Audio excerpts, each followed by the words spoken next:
queridos irmãos, queridas irmãs, estamos aqui vivenciando este segundo domingo de junho. Já estamos adentrando o mês de junho. Aliás, um mês muito rico de festas de santos muito populares, Santo Antônio, São João, São Pedro, né? E as nossas comunidades estão bastante animadas e motivadas durante esse mês. E a liturgia deste 10º domingo do tempo comum, ano litúrgico A, nos convida a refletirmos sobre o tema da família de Jesus. E eu escolhi como o slogan dessa nossa meditação de hoje o seguinte: queremos pertencer à família de Jesus? Isto mesmo, vou repetir. Queremos pertencer à família de Jesus? Jesus cometeu uma autêntica loucura. Diante da recusa de Israel, que até decidiu assassiná-lo, Jesus rompe e institui 12 discípulos. 12 como as tribos que compunham Israel. Jesus compõe um novo Israel, portanto, com essa sua atitude. Diante dessa ruptura sensacional entre Jesus e a instituição religiosa, o evangelho deste domingo mostra a reação da família e da instituição. Vamos começar a ler então o capítulo 3 de Marcos, versículos de 20 a 21. Naquele tempo, Jesus voltou para casa com os seus discípulos. E de novo se reuniu tanta gente que eles nem sequer podiam comer. Quando souberam disso, os parentes de Jesus saíram para agarrá-lo, porque diziam que estava fora de si. Marcos, o evangelista, escreve no capítulo 3, versículos de 20 a 35, que é o evangelho deste domingo, que quando souberam disso, isto é, tendo ouvido sobre essa ruptura de Jesus com a instituição, os parentes de Jesus saíram para agarrá-lo, para retê-lo, detê-lo, né? Ou literalmente o capturarem. E o mesmo verbo capturar é utilizado no episódio da captura de João Batista e de Jesus no Horto das Oliveiras, porque diziam que estava fora de si, ou seja, está louco, porque só pode ser isso uma loucura. É assim que interpreta o gesto de Jesus, que rompe com a instituição religiosa judaica. Prossigamos agora lendo o versículo 22 do capítulo 3 de Marcos. Os mestres da lei que tinham vindo de Jerusalém diziam que ele estava possuído por Beelzebu e que pelo príncipe dos demônios ele expulsava os demônios. Ora, para justificar essa acusação de loucura, o evangelista insere também a acusação dos escribas, que vieram nada menos que Jerusalém, sede da instituição religiosa. Os escribas são os mais altos funcionários do Sinédrio, o tribunal judaico, os quais determinam que Jesus está possuído por Beelzebu. Quem é Beelzebu? Ora, havia uma divindade filisteia chamada Beelzebu, que era o deus das moscas. E os fariseus, para impedir a adoração dessa divindade em Israel, a haviam transformado em Baal-zebul, que quer dizer o deus do estrume. Olha só, o deus do estrume, o qual não só não protege das moscas, mas as atrai. Era uma ironia que os judeus fizeram com esse deus filisteu. Ora, a acusação dos escribas a Jesus então é bem sutil. Cuidado com Jesus, eles estão dizendo, pois eles não podem negar que Jesus cura as pessoas, mas afirmarão que ele as cura para infectá-las ainda mais, porque ele as cura em nome do maligno. Vejam só. Prossigamos então lendo agora os versículos de 23 a 27 do 3º capítulo de Marcos. Então, Jesus os chamou e falou-lhes em parábolas. Como é que Satanás pode expulsar a Satanás? Se um reino se divide contra si mesmo, ele não poderá manter-se. Se uma família se divide contra si mesma, ela não poderá manter-se. Assim, se Satanás se levanta contra si mesmo e se divide, não poderá sobreviver, mas será destruído. Ninguém pode entrar na casa de um homem forte para roubar seus bens sem antes o amarrar. Só depois poderá saquear sua casa. Pois bem, então Jesus os convoca e demonstra a incoerência de suas palavras, dizendo como Satanás pode se expulsar. Se Satanás se expulsa, ele está acabado. Então, é uma incongruência total, não é verdade? E vamos agora para os versículos 28 a 30, sempre do capítulo 3 de Marcos. Em verdade vos digo, tudo será perdoado aos homens, tanto os pecados como qualquer blasfêmia que tiverem dito.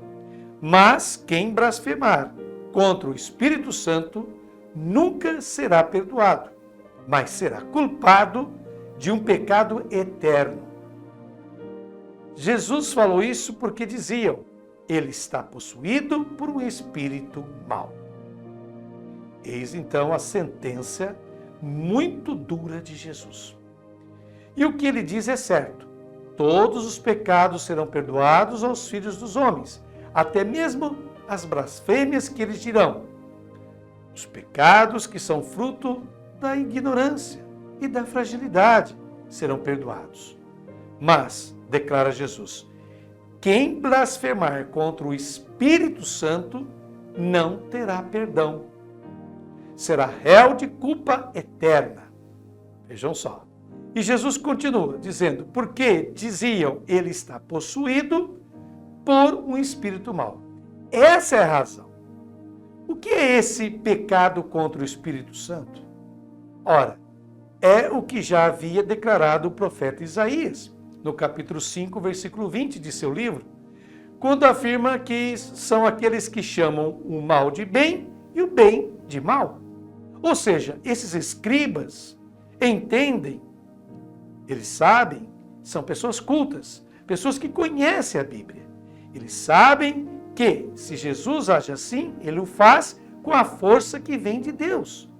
Mas eles não podem admitir isso, porque se eles admitem, todo o seu prestígio e domínio sobre as pessoas entrarão em colapso. Então, eles difamam Jesus. Depois dizem que o que é bom, ou seja, a atividade que Jesus está fazendo, é o mal. Tudo isso para eles manterem o seu prestígio. Mas por que eles nunca serão perdoados? Ora, porque eles jamais pedirão perdão.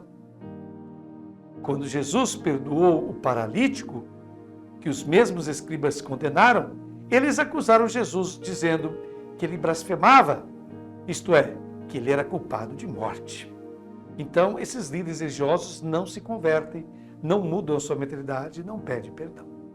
Prossigamos agora lendo os versículos de 31 a 32. Nisso chegaram sua mãe e seus irmãos. Eles ficaram do lado de fora e mandaram chamá-lo. Havia uma multidão sentada ao redor dele. Então lhe disseram, tua mãe e teus irmãos estão lá fora, à tua procura. Escreve o evangelista que todo o clã familiar de Jesus vem até ele. E o evangelista prossegue, eles ficaram do lado de fora. Ficar fora significa que o clã de Jesus, a família de Jesus, não entendeu o ensinamento de Jesus. E, acreditando que tem poder sobre ele, mandaram chamá-lo, diz o Evangelho. Mas, sobre o evangelista, existe um impedimento. Pois em volta de Jesus estava a multidão sentada. E o termo que Marcos usa indica uma multidão mista de gente impura, de gente pagã. Então, muitos pagãos estavam em volta de Jesus escutando-o. Então, e o evangelista diz, então lhe disseram, tua mãe e teus irmãos estão lá fora à tua procura. O verbo procurar, quando aparece no Evangelho de Marcos, é sempre em um contexto negativo, com uma conotação negativa em relação a Jesus. Prossigamos lendo o capítulo 3 de Marcos, versículos agora 33 a 34. Ele respondeu, quem é minha mãe? E quem são meus irmãos? E olhando para os que estavam sentados ao seu redor, disse, aqui estão minha mãe e meus irmãos. Então vejam bem, aqui está a terrível resposta de Jesus. Terrível da parte dele. Ele pergunta de novo, quem é minha mãe e quem são meus irmãos? Aqueles lá fora? Aqueles que têm vergonha de mim? O louco da casa, o louco da família? E prossegue, e olhando para os que estavam sentados ao seu redor, pois não vê nem a mãe nem os irmãos que ficaram lá fora, ele só está vendo aqueles que estão escutando ele, Jesus afirma, aqui estão minha mãe e meus irmãos. Leamos agora o último versículo do Evangelho deste domingo, o de número 35. Quem faz a vontade de Deus, esse é seu irmão, esse é meu irmão, minha irmã e minha mãe. Então, Jesus em seguida faz um convite. Esse convite é dirigido ao seu clã familiar, em particular à sua mãe e seus irmãos, ou seja, os seus parentes. Quem faz a vontade de Deus, esse é meu irmão, minha irmã e minha mãe. Em Nazaré, o clã familiar de Jesus é vítima dos ensinamentos dos escribas, dos mestres da lei. Eles realmente pensam não só, vejam só, que Jesus esteja louco, mas que esteja possuído. Isso mesmo. Jesus quer fazer compreender que os verdadeiros possuídos são os representantes da instituição religiosa, que, para não perderem seu prestígio, sua influência sobre as pessoas, dizem que a ação de Jesus é negativa e faz mal.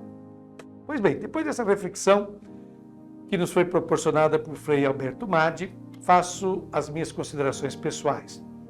E começo citando um trecho da segunda carta de São Paulo aos Coríntios, capítulo 6, versículo 6b, que diz: com efeito, a letra mata, mas o Espírito faz viver. Repito, com efeito, a letra mata, mas o Espírito faz viver. É incrível, mas não há privilegiados ou pessoas especiais ao lado de Jesus. Nem laços de sangue, nem amizades, nem favores fazem com que alguém seja tratado por Jesus como superior ou mais especial que os demais. Até a sua mãe Maria não possui prerrogativas pela sua relação carnal com Jesus. A prerrogativa de Maria está em sua fé, em sua adesão à palavra e ao projeto de seu filho. Basta conferir uma outra passagem paralela a esta, o episódio em Lucas, capítulo 11, versículos de 27 a 28, que diz assim: uma pessoa afirma de Jesus: bem-aventurado o ventre que te gerou e os seios que te amamentaram. E Jesus responde: bem-aventurados antes os que ouvem a palavra de Deus e aguardam. Vejam só. Aqueles que não entendem as exigências do Evangelho, anunciado por Jesus, que são seus próprios familiares e os mestres religiosos, ao invés de compreender e aceitar a própria incompreensão, preferem insultar e perseguir os profetas de Deus e a imagem de Deus que é Jesus. Cometem o pecado contra o Espírito Santo, que nada mais é do que identificar como mal, como obra demoníaca, aquilo que é bom, e identificar o que é mal, a incredulidade, a não aceitação, a falta de conversão, como se fosse o bem. Isso está muito presente na sociedade atual, na qual todos vivemos. Não é preciso muito esforço para perceber que nossa sociedade está doente. Padecemos de neuroses coletivas. Os sintomas disso podem ser observados no esvaziamento interior, na fragmentação, na liquidez da vida, na coisificação ou dissolução como seres humanos. Grande parte das pessoas vive como objetos que giram pela vida sem algum sentido, reduzindo-a a um sistema de desejos e satisfações. O nosso espírito vive entorpecido pela busca do conforto, da comodidade e dos excessos. Nada mais nos satisfaz por completo. Nada mais nos dá prazer por muito tempo. Nada mais nos atrai permanentemente. Estava certo o grande pai da psicologia analítica, Carl Gustav Jung, que considerava a neurose como o sofrimento da alma que não encontrou seu sentido. Olha só, a neurose para ele era o sofrimento da alma que não encontrou seu sentido. Hoje, muitos de nós não sabem distinguir o que é bom do que é ruim, o que não nos convém e que é secundário daquilo que é necessário e essencial. Todos querem tudo, mas acabam não ficando com nada e não sentindo mais nada. A saída, a solução, meus irmãos e minhas irmãs, está em fazermos parte da família de Jesus, a qual não é constituída pelos laços de sangue, como a gente viu, mas pelos laços de amor e pela adesão a um projeto de vida nova, que Jesus chamava de Reino de Deus, que era o mundo desejado pelo seu Pai. Somente quando aprendermos a colocar de verdade Cristo no centro de nossas vidas, de nossas escolhas, de nossas ações, viveremos uma vida de sentido, sentiremos a verdadeira alegria e felicidade para a qual todos fomos chamados à existência por Deus. Concluindo então esse nosso momento de meditação do Santo Evangelho, deste 10º domingo do tempo comum, vamos fazer agora esta belíssima oração que é de São Francisco de Assis, o grande padroeiro da Itália, o grande santo dos pobres, da natureza, né? São Francisco de Assis compôs essa belíssima oração que você já começa a ver aí na sua tela. Damos-te as boas-vindas, ó Cristo Senhor, nós, multidão de filhos e irmãos necessitados de ouvir o anúncio pronunciado no início dos tempos. Tua linhagem será vitoriosa sobre o mal, o pecado e a morte. Cremos na palavra eterna que cura todas as enfermidades do homem e reconduz ao abraço do Pai aqueles que se aproximam com fé humilde. Deixe-nos, atraídos para o teu corpo, verdadeira morada de comunhão, estarmos fora de si, dignos do reino, filhos de Deus, nova família renascida de ti, Filho enviado pelo Pai, para recriar o seu reino de paz, para recuperar a nossa liberdade. Deixe-nos entrar dentro do teu corpo. Somos mãe e irmão e irmã, sendo tu pai e esposo e filho e irmão. Oh, quão glorioso, santo e grandioso é ter um pai no céu. Oh, quão santo, quão reconfortante, quão belo e admirável é ter um esposo assim. Oh, quão santo e quão querido, agradável, humilde, pacífico, doce, amável e desejável, acima de todas as coisas, ter tal irmão e tal filho, nosso Senhor Jesus Cristo, que ofereceu sua vida por suas ovelhas. Amém. Deus abençoe a cada um de vocês. Beijo no coração e até a próxima semana, se Deus quiser.